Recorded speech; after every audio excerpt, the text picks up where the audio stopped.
Welcome to the Know Why podcast. I'm so excited to introduce my guest today, Cole Claybourn.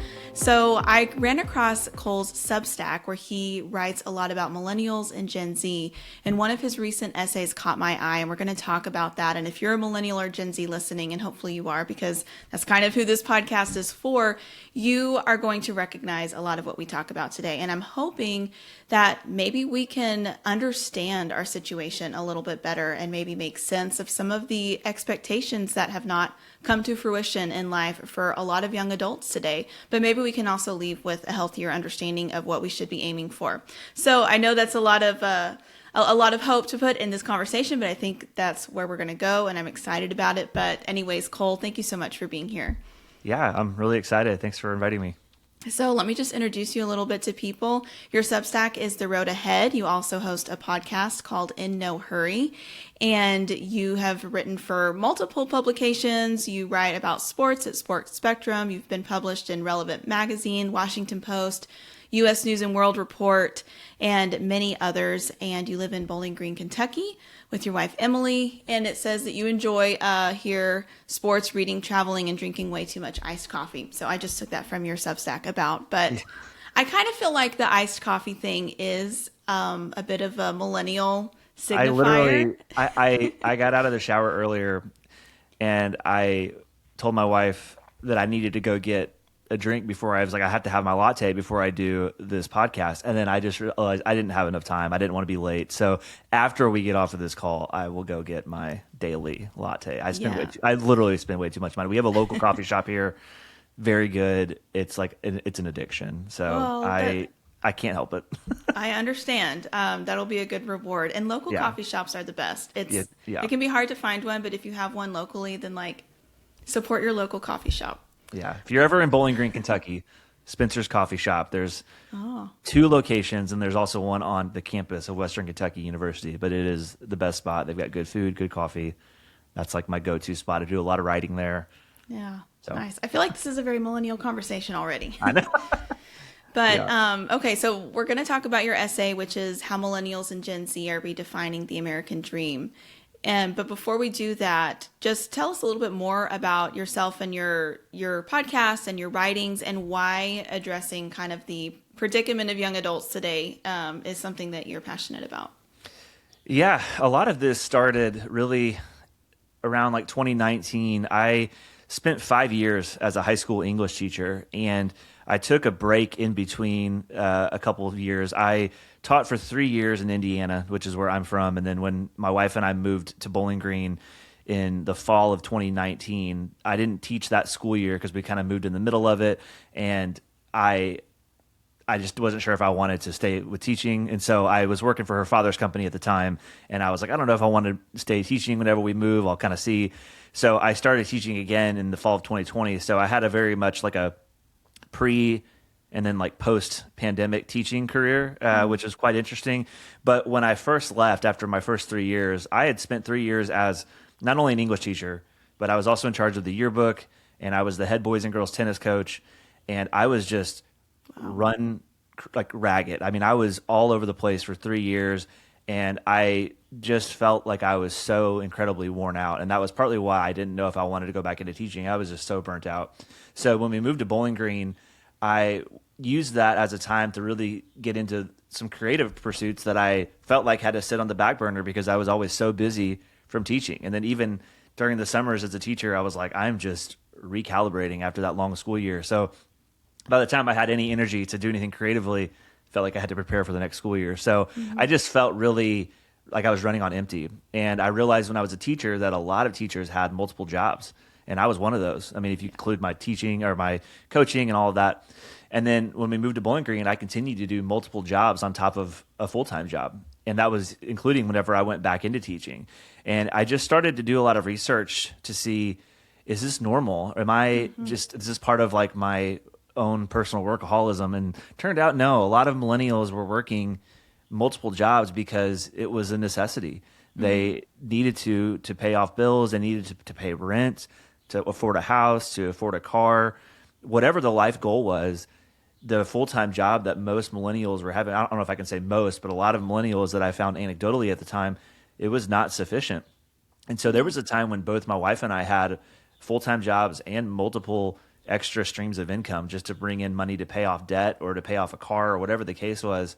And like my essay explained, when it came to for us to buy a house, we still didn't have enough money for the down payment. Yeah.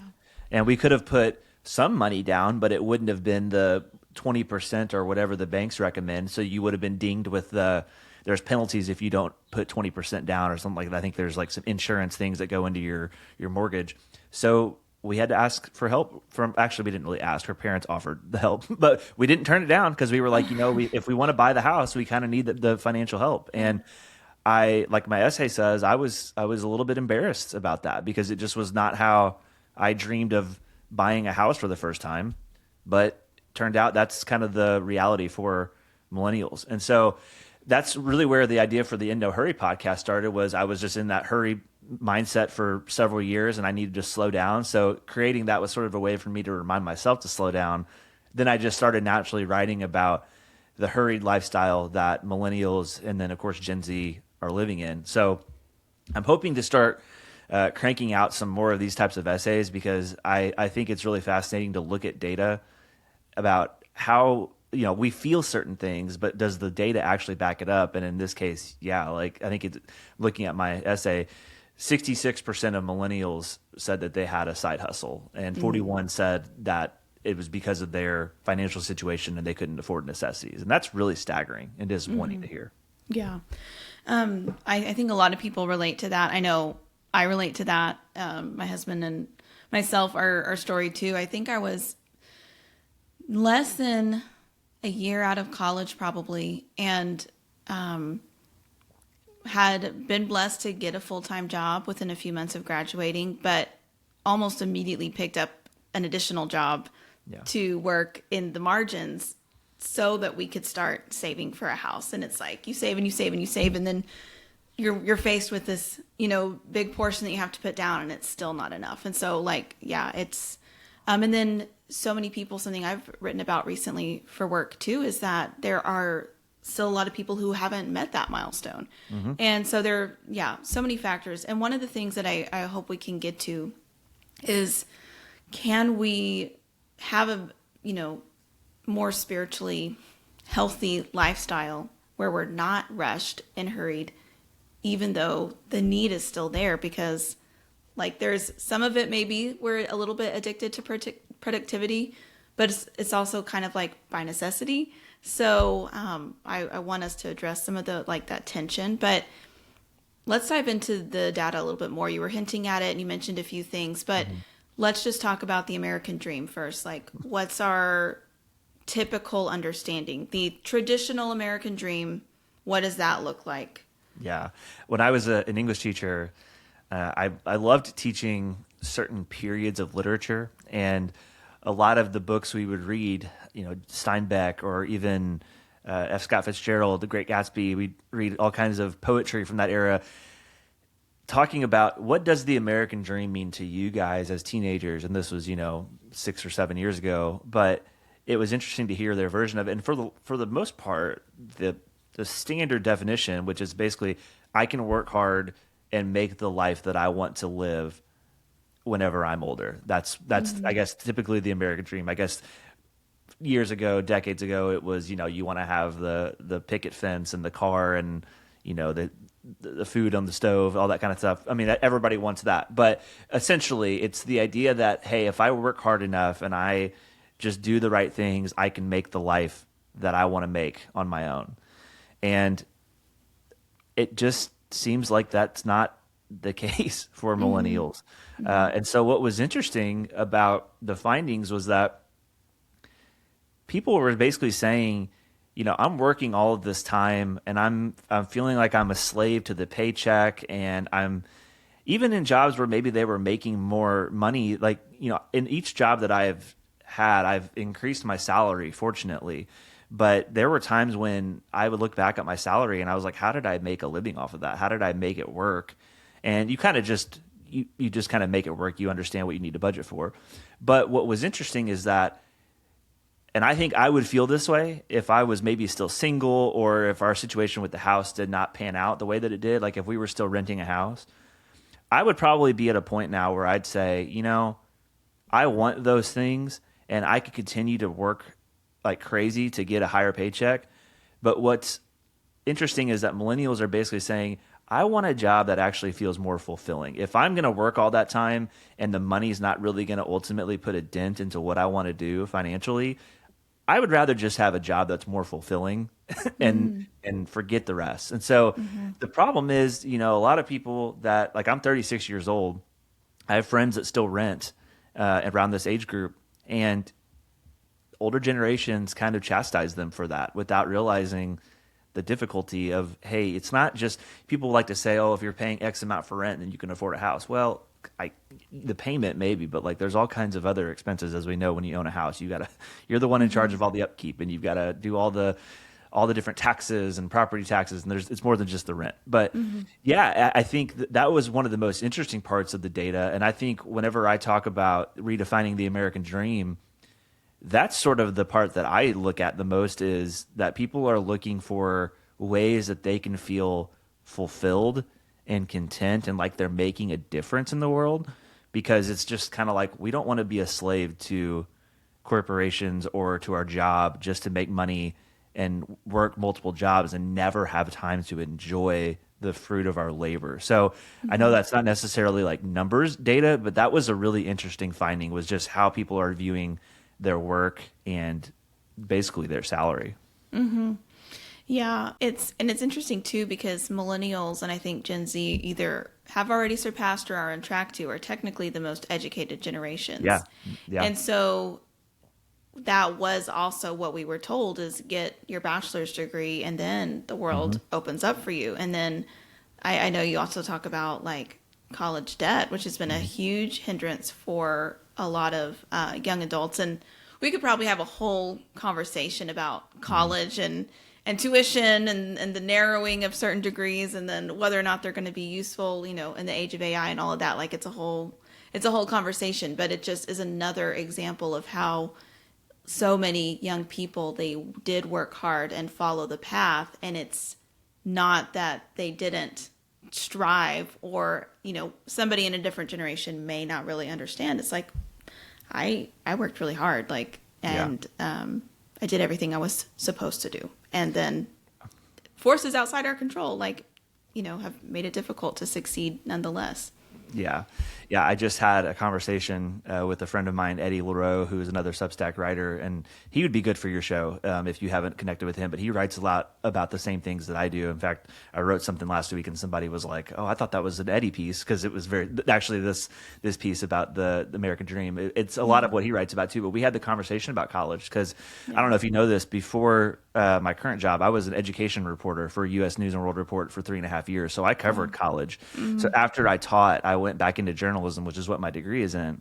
But I was part of a massive corporate layoff in September. And so until I found my current job in the marketing field, which is not related to my journalism degree, I guess tangentially it is, but I worked for 3.5 years at a major news organization, and then I was laid off. And so in my mid-30s, here I was with still college debt on my degree that I knew was going to be kind of iffy if it was going to pan out in terms of job security. But journalism was what I wanted to do until I got into teaching in my mid-20s. But yeah, you have the situation where you're paying all this money for college, and mine was one example, but there's people that are parts of layoffs or whatever the case, they can't find a job in their field where they get a degree.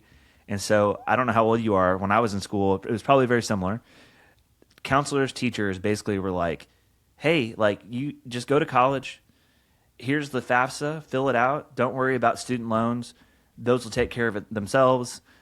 Honestly, when I went to college, was not really worried about loans. I didn't even really think about it. I just was like, oh, I'll take care of those. Or, I just didn't think about the repercussions. And 36 years old, and I'm still paying student loans from whenever I was in college. And so, yeah, the data that I referenced in terms of college tuition and debt, that's stuff that I knew from the 3 years that I was at U.S. News. We would write out that story every year, and it's the average debt for a college student is $30,000. And I know that it kind of varies. Some go to grad school, this and that, but the average is $30,000 per federal student loan borrowing. It's been that way for close to 4 years. And the total national debt is like $1.8 trillion. So politically speaking, regardless of where you stand, that was the reason why the Biden administration basically was like, hey, we want to pitch student loan forgiveness. And I understand there's proponents, there's detractors, there's pros and cons of that. But their thought was basically, if we can alleviate these young adults from this burden of their student loan debt, that money that they would be paying back to the lenders, they could then put toward a house or starting a business or something else that would contribute to the economy. So that was the thought behind it. Economists would know better, far better than I would, if that actually would make sense. But that was the argument, at least, was that, hey, if these people don't have the burden of paying off this debt every month for years and years, then they could do something more with that and actually benefit themselves, make a life for themselves, maybe progress toward the quintessential American dream. Yeah, it's a big problem. Yeah, we have a really similar background, Cole. I'm realizing I'm 32, but I majored in journalism, pivoted to marketing. I taught English for a while as well. All right, there you go. And here we have a podcast. So Yeah. there's your, I don't know, journalism pipeline, I guess, J major pipeline. Yeah. So yeah, but the college debt is definitely a huge issue. And so let's talk about, I know you mentioned like, okay, if I'm working hard, I'm doing my best, like I've got my degree, I'm paying my bills, but I'm still not achieving certain milestones that, and this really has kind of, I think, kind of a side note, gone into a lot of the struggle that people feel that they're not actually adults. Like there was a recent study from the Institute for Family Studies blog on young men and how so many young men today aren't sure if they can call themselves an adult, like in their 20s, because they don't have a house, maybe they're not married, all these things that they typically like maybe saw their dad or their granddad do, and they're like, I'm not hitting that milestone, and so am I even an adult?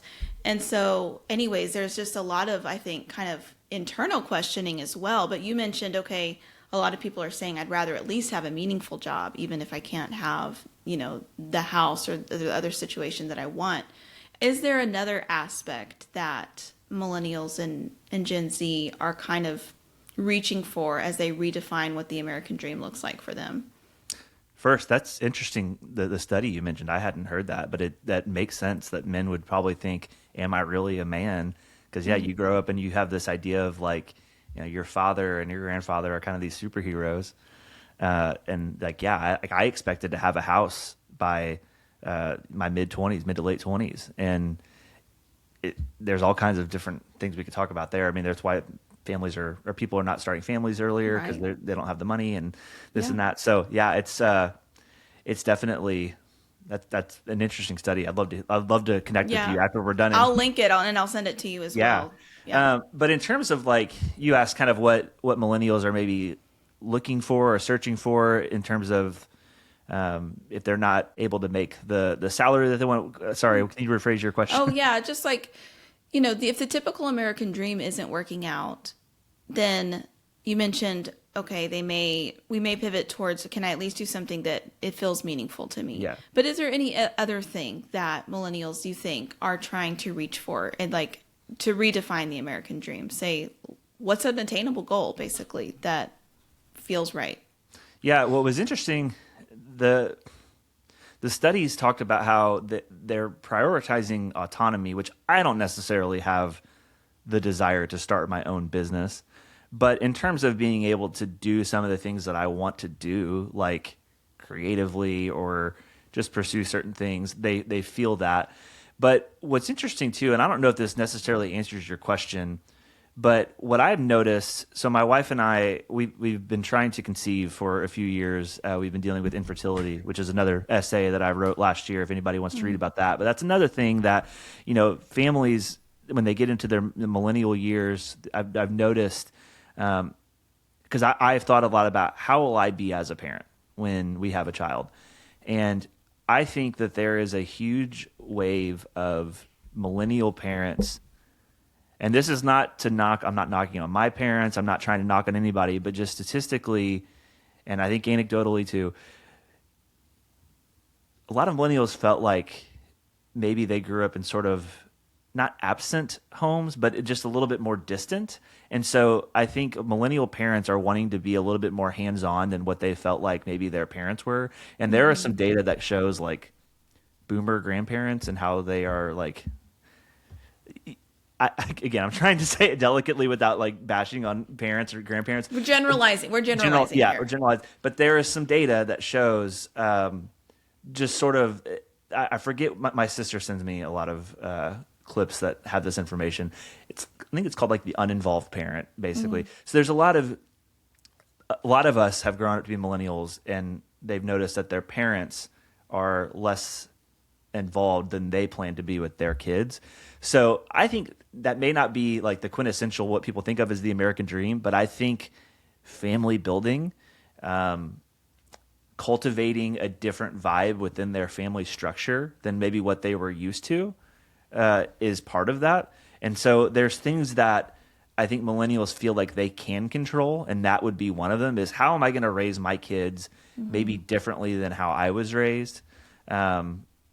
And so I think that's part of it, but I think it's just a larger sense of autonomy and feeling like they have some control over what they are doing in their career. And obviously as Christians, we don't necessarily believe in like, I have full control. I want to give the control of my career to God and let him dictate it. But things like that, like, hey, can I start a career? Can I start this or that? Just to have a little bit more autonomy where they don't feel like they are so controlled by other people above them to dictate, their career. Like whenever I got laid off, my father-in-law, who started his own company and sold it years ago, he said that this is basically what got me into doing entrepreneurship, was because he had gotten laid off from a bank. And he basically was like, I didn't want to have to be anybody else's pawn or have somebody else be the boss of me. So I don't necessarily have that desire. I don't have the business acumen to run my own company, but I know for a lot of millennials, that's sort of where they're thinking, and Gen Z as well. Yeah, man, you said so much, Cole. That is so relatable. And first of all, I want to thank you for writing about infertility, and I'll be praying for y'all on that journey, because that is, I think, so important to hear that from the husband's perspective, and that was I wrote literally. I think the subtitle was like a husband's perspective on, because not a lot of men talk about it. It's usually women. Thankfully, we've started fertility treatments, so that's an aside. But yeah, we started fertility treatments. We're very hopeful. Hopefully that happens. Hopefully God blesses us with a child. But yeah, that is part of our American dream, is we want to have a family. But the reality is, a lot of people are. We got married in 2017. We waited 5 years, and part of that was that we wanted to just have some years to ourselves to enjoy being married. And we didn't obviously predict that we'd be dealing with infertility. But the reality of that, from this conversation's perspective, is a lot of people wait because they don't have the money to afford a child yet. Yeah. And you have parents or grandparents that are like, when are you gonna make me a grandkid? Which, by the way, let's not ask people that when they're gonna have kids. But they put a lot of pressure on people to have kids by a certain age, and it's like, I can't have a kid at the same age you did because it's not affordable. I mean, I live in Southern Kentucky, and gas is $4.17 a gallon here right now. That's insane. Yeah. Groceries are insanely expensive. Childcare is insanely expensive. I was talking, like I said, with my friend Eddie on my podcast. When they had their first child, his wife was a teacher, and they were having to decide, basically, it was going to be a wash. If they took their child to daycare, all of her paycheck was basically going to pay for childcare. Yeah. And so she was like, do I even work, or would I just be better off staying at home with the child? Right. So that's a whole thing that our generation is thinking about when it comes to starting a family as well, is just that, like, even if they want to, sometimes they can't because they just can't afford it. Or when they do have a child, whether it's planned or not planned, they realize that, oh, wow, we are totally strapped financially. Or like, I have a friend who had a child. He had to start doing DoorDash to help make some extra money, and like picked up a job as a referee for high school sports in the area because he needed to make some extra money. So it's a whole different world. And my whole point is, I just want the older generations to really understand what it is that we're going through, because I just feel like a lot of the stereotype is, you guys are just lazy, you don't work hard like we do. Actually, data would show we work far more than generations before us did. Yeah. I think this is really helpful because it is giving people who either are experiencing it, like, oh my gosh, yes, it's not just me, that sense of like, I'm not alone, or someone who hasn't experienced this, like, oh, this is making sense of like some of the trends that we're Hmm. seeing. And something you said a minute ago about just the autonomy and the drive for, interest in starting one's own business. What I think that really goes to like a loss of trust in institutions, like Hmm. the there's so, I mean, church, media, whatever, like there are all kinds, but specifically for like, hey, you said like you just the economy or college, like you said this would pay off and it didn't. And so I've seen articles that's been really interesting, especially I think maybe this is a little more prevalent for Gen Z. I'm not sure.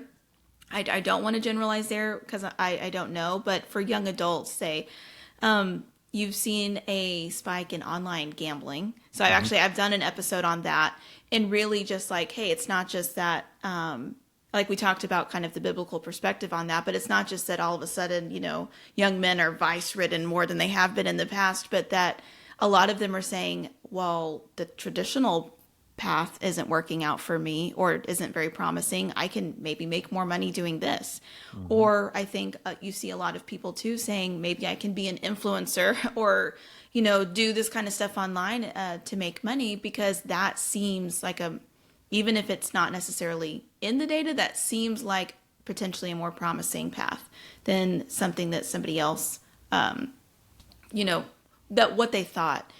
And so I do sense that too, just kind of this drive to be maybe self-sustaining. And even in like a lot of my friend circles, people are trying to learn how to garden and like Hmm. make their own food and even things like that, because there's instability around the world and also prices are just crazy. And so it's like, Yeah. buy my own chickens instead Yeah. of, if I'm going to spend all that money on eggs. Like there are just so many different aspects of this where people are realizing that what they kind of trusted in to be a steady life and predictable path for success just wasn't panning out. So it's really interesting to see all the different facets of life that touches.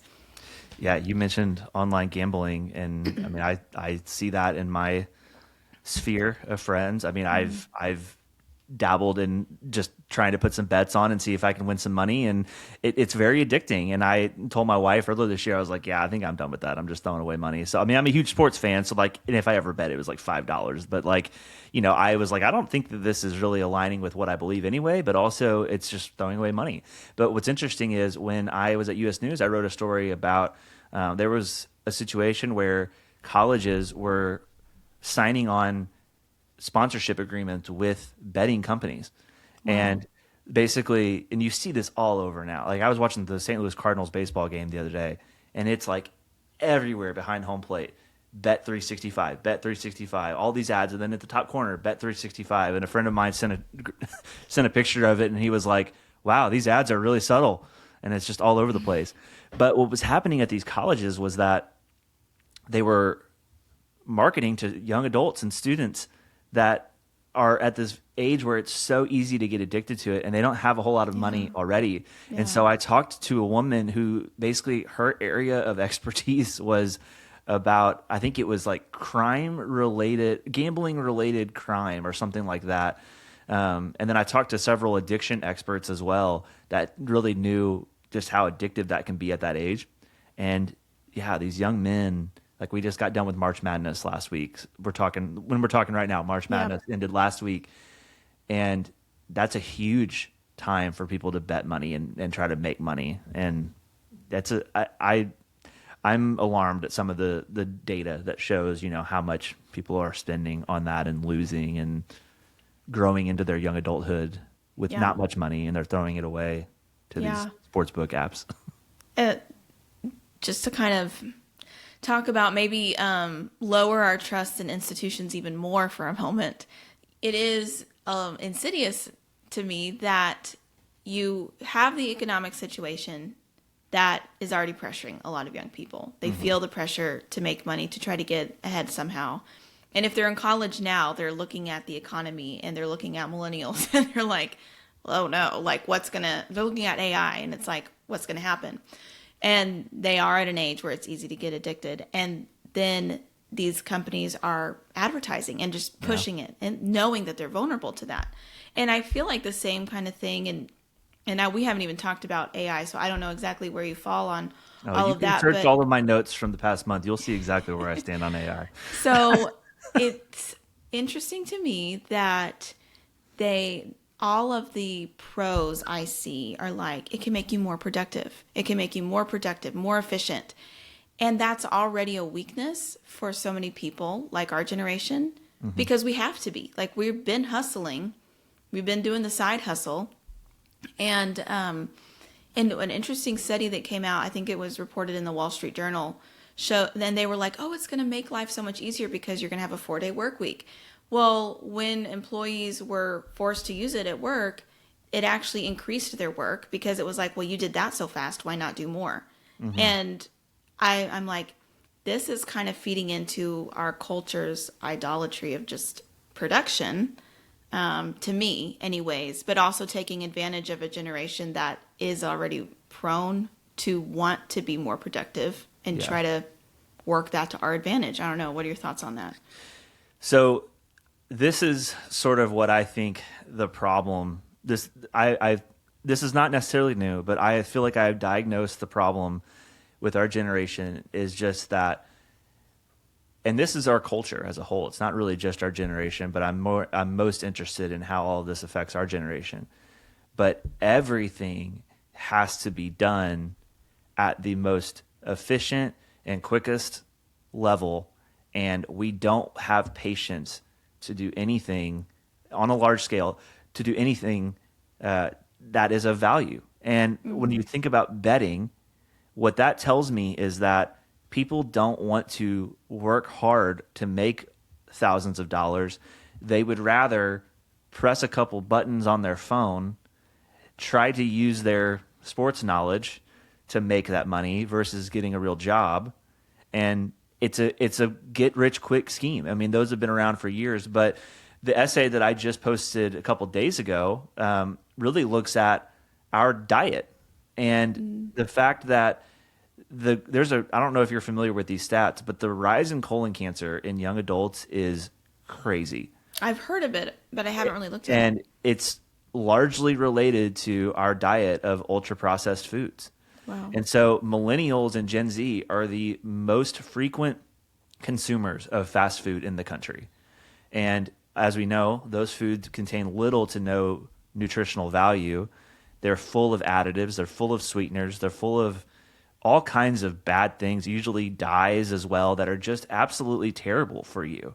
And this isn't even getting into the other extraneous aspects of how much stuff we consume like that's packaged in plastic and the negative effects that microplastics have on your body. Yeah. We just watched a documentary called The Plastic Detox. I don't know if you've watched this at all. I think it's on Netflix.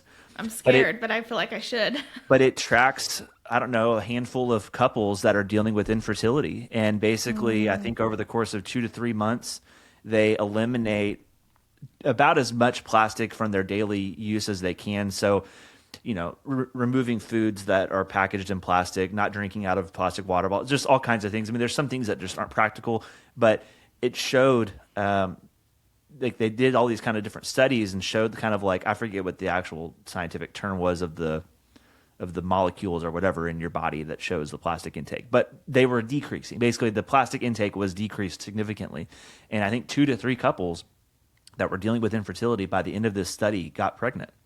And they can't say definitively that it's because they eliminated plastic, but obviously like the signs are there. But the same thing too with colon cancer. They can't say definitively like, oh, ultra processed foods are the sole reason.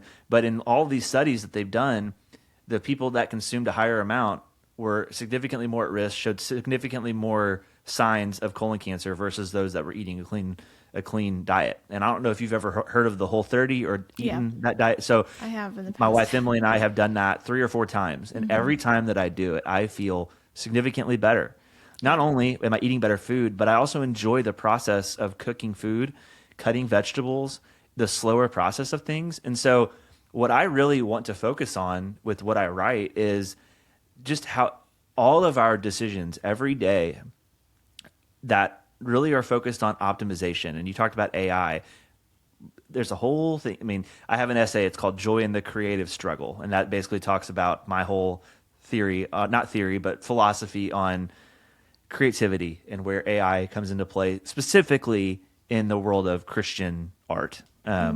Just to put it simply, my thesis, I don't think AI has any place in this space for Christian art. I want it to be coming from your soul and your relationship with God.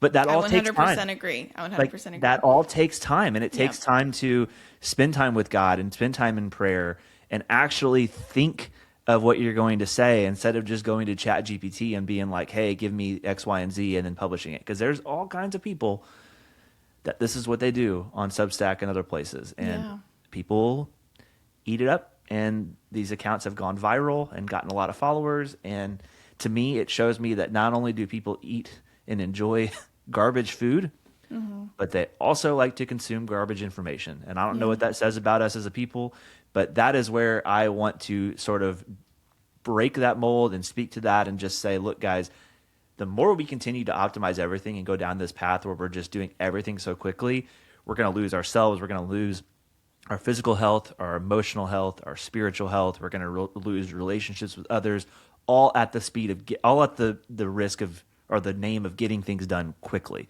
And I think that end goal is just not worth it at the end. Yeah. I love that so much. And it's so true. Like, I've read these articles that are like, oh, it's like I've got, 10,000 agents at my command doing all these things that I could never do by myself. And it's like, well, are you supposed to do all that by yourself in the first place? Like,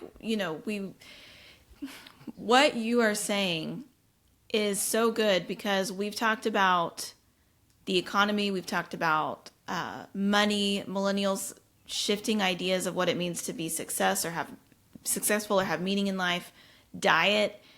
But it's like, okay, those aren't just disjointed pieces. It all has to do with like our worldview and how we understand reality and thriving. Like, and if we do really believe something, it should affect every area of life. And so I love that it is so, I don't know, it is so all encompassing to talk about this because, just taking time to know where your food is coming from and to prepare it and eat it, taking time to create something, and even taking time to, build a life. Like, I don't want to downplay the true economic struggles that we've talked about a lot in this episode, because those are real. But I also want to highlight a little bit some expectations that culture put on us that I think were negative. I've talked about localism in the past, and young adults, we were told, like, go far, like, aim for the stars, like, get out of here. It was all this expectation to like change the world. And so I think there's a pressure on our generation that, like, if I'm not doing something big or going far or making all this money, then I'm failing somehow. And it's like, throughout history, most people have lived like a lot smaller than that. And so we have to recognize, like, okay, what are some legit issues that like we can understand about the economy and like vote wisely and all of that, versus, okay, what's just an unrealistic and even ungodly expectation that was put on me by culture. That's a really good point. And I don't know where you grew up, but I'm sure that it was similar, because in the two places where I've lived the most, Evansville, Indiana, which is in southwestern Indiana, and then now Bowling Green, Kentucky, when I grew up, everybody was just like, I cannot wait to get out of Evansville. This town is terrible. And Evansville's a fairly decent sized town. It's the third largest city in Indiana. We have a nice arena downtown where we get a good amount of like decent concerts from big name artists. Like, it's not like a huge town, but it's not that bad. But everybody grew up there. And what was crazy to me is people would call it a small town. I'm like, you've never lived in a small town if you think this town is small. But then when I lived in Bowling Green and I was a teacher, students, same way. Oh, I can't wait to get out of Bowling Green. And it's like, wow, I was really looking for, like, here I was coming from Evansville, looking forward to living in Bowling Green again after being here for college. So it's all a matter of like where you're from. And I think that's very true. It's like, oh, this is where I was born. I don't want to live here. I want to go X, Y, and Z. And so I felt that though, because I went back to Evansville in my mid-20s to work for the newspaper there. And I felt like man, I thought I would be in a bigger city by now, and now I don't feel like I've quote unquote made it or whatever. But what I realized in my first job, I lived in a small town called Owensboro, Kentucky, which is about an hour in between Evansville and Bowling Green. And I didn't really know anybody there. And that to me was a sign that I did not want to actually do the career arc that I had envisioned. I thought I was going to work my way up, every 2 or 3 years, move, end up in like New York City as a journalist and live my life that way. And then I realized it is far more important and valuable for me to be around community and friends and have a network of people that I am actually poured into and that pour into me versus just being a nomad every 2 or 3 years. And I know some people, that's their vibe. But for me, it was, I want to be around people who know me and love me and care about me. And wherever that is, I'm going to enjoy that.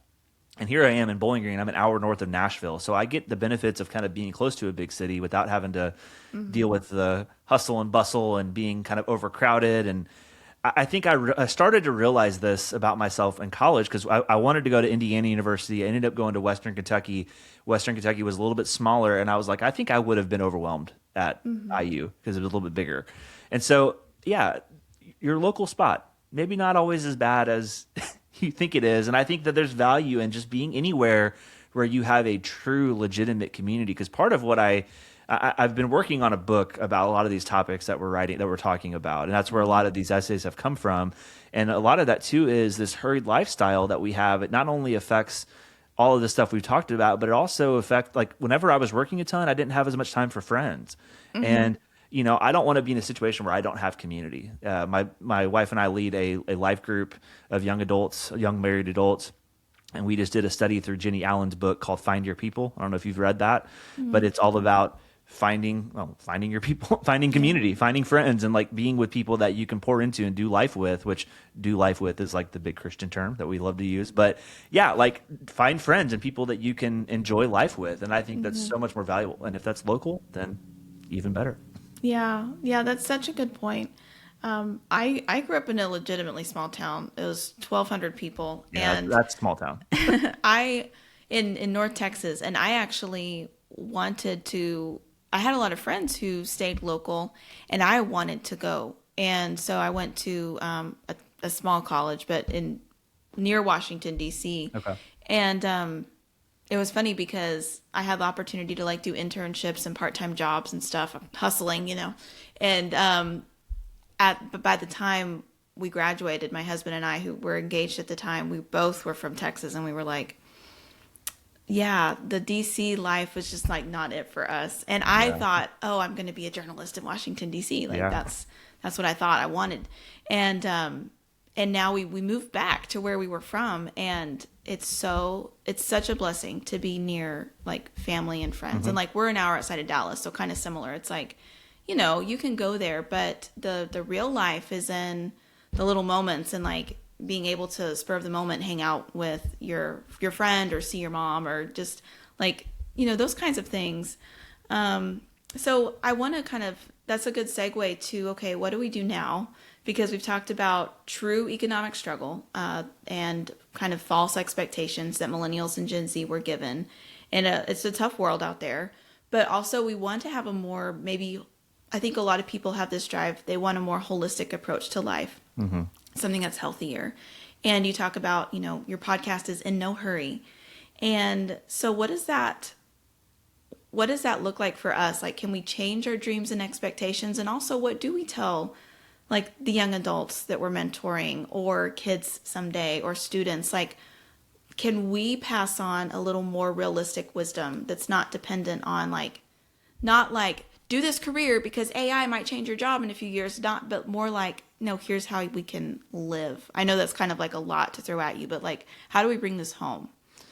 I know that this is going to sound super cliche, but this is sort of, because I wrestled with these issues for years. I've wrestled with comparison for most of my life, and I think these are very intertwined because it's easy to see somebody else has a house and I should have a house by this age, or this person has this job, or they've gotten that promotion and I haven't. And it's very easy to feel like, oh, this person that I grew up going to school with is now like, if you think of it like a bar graph, it's like they're up here now and I'm down here, like in the terms of life or whatever. Run your own race. And I know that that sounds super cheesy, but I have really come to appreciate and understand the fact that God has every single one of us on a very specific path, and it's going to look different. Like if I try to live your path, then not only is it not going to work and I'm going to be frustrated, but then what I'm basically doing is I'm saying, God, this path that you have planned for me, I don't think it's good enough. And I think this other thing that I have in my mind is better. And if we truly believe in God, then that's not any way to live as a Christian. And so, yes, it is hard when you have goals and you have things that you thought you would achieve by a certain age and that hasn't happened yet. It's, first of all, it's okay to grieve that. It's okay to be like, you know what, I'm disappointed. But where I really have had to stop and change the course was I don't want it to become a competition with my friends. We have, like I said, we've struggled to have a child. We've had friends that have had multiple children now. And I know some people who, when that happens, it's hard for them to be around those children because they're jealous or whatever the case. And I'm like, you know what? That family, our friends, they wanted a child in the same way we did. And that child is a blessing regardless of whether we have one or not. And it's not like, oh, they got 2 children, that means we don't get to have one now. It's not like there's a finite amount of children. And that's just like, oh, you had that, so we don't get that. So same thing would go with a job. Like be able to celebrate the people in your life the way that you would want to be celebrated. And all of this is going to help you have a heart of contentment. And I think that when you have a heart of contentment, it's much easier to slow down and not feel tempted to be rushed and be in a hurry. Because I don't know if you're like me, but any time that I have been in a hurry and felt rushed, I've rarely been the best version of myself. And I think John Mark Comer wrote this in his book, The Ruthless Elimination of Hurry. I think he basically made the same point, was basically like, I'm never the best version of myself when I'm in a hurry. And so I have really tried to force myself to have a heart of contentment and understand, like, there's times when it's really, really difficult. I mean, when I was laid off for 5.5 months, it was really difficult to feel like, God, do you really hear me when I'm praying for a job? What's going to happen if a year from now I don't have a job? And that was really difficult. And, I was in a period where I was we're dealing with infertility and I was waiting on a job. And it was like, just every day I woke up like, is there going to be an answer today? I don't know. And yeah, it's tempting to sort of take matters into your own hands and do things that, maybe aren't aligned with your goals or your morals. Like, yeah, I could have put a bunch of money into a sports betting app and been like, I'm just going to try to make money this way instead of trying to find a job. But that didn't align with my goals. And so I think it's trying to cultivate a heart of contentment, not losing sense of your morals, not losing sense of what your goals are, and giving yourself some grace and allowing yourself to grieve when you are disappointed, but understanding that that doesn't have to be the end of the story. And that, I'm here to tell you, we've been through hell the last 5 or 6 years. We had a tornado hit our house in December of 2021, which of all things in December, tornado. But there was a big swath of tornadoes that came through Kentucky that night, and our house was hit, and we were displaced for 9 months and waiting on getting back into our house. And my wife got shingles at that time. She was 29 years old and got shingles, which is typically a thing you hear about with older people.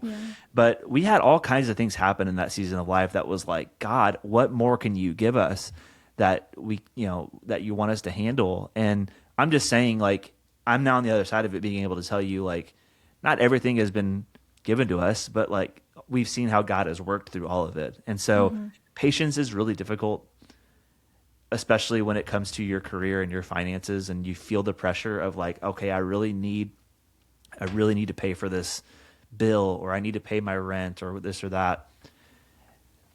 But I promise you it's going to be worth it at the end, whenever you don't lose yourself or your morals or your sense of purpose in the pursuit of trying to accomplish these goals. It's just not worth it in the end. And that would be a whole thing. If we wanted to talk about AI, I could get on a whole spiel about that. But as a creative, it is not worth it to outsource your whole entire personality and your creativity to something just in the interest of getting it done quickly. So that could be my thesis is don't lose yourself, stay true to yourself, stay patient.